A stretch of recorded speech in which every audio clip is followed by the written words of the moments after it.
Herzlich willkommen im wunderschönen Harz. Hier haben wir ein sehr großes Einfamilienhaus mit separaten Tiny House, Sauna, Schwimmbad, alles was dazu gehört. Kommt mal mit, das zeige ich euch heute.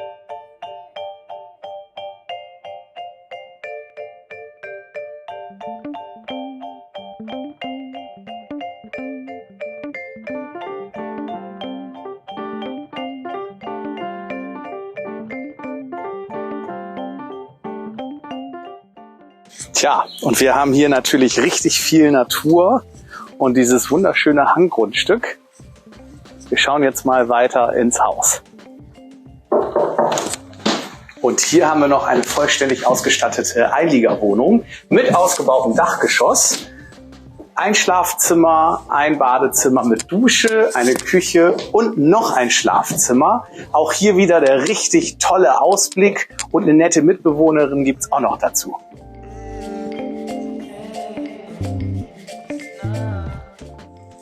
Ja, das hier ist wirklich einmalig und ersetzt eigentlich so gut wie jedes öffentliche Schwimmbad. Da werdet ihr garantiert nie wieder hingehen. Meine Version von Happy Birthday erspare ich euch jetzt einfach mal, aber nach dem Schwimmen ist vor dem Baden. Schaut mal hier.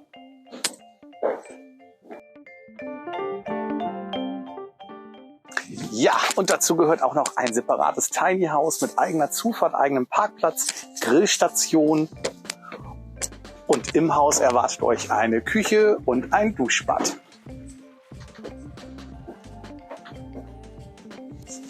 Und schaut euch mal diesen Ausblick an. Ist das nicht super?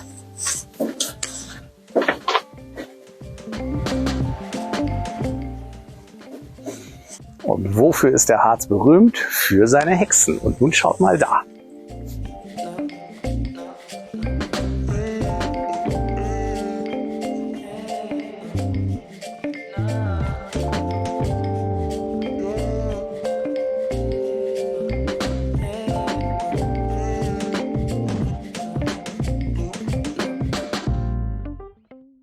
Und damit ihr euch nicht auch verfliegt, haben wir im Exposé die genaue Adresse für euch.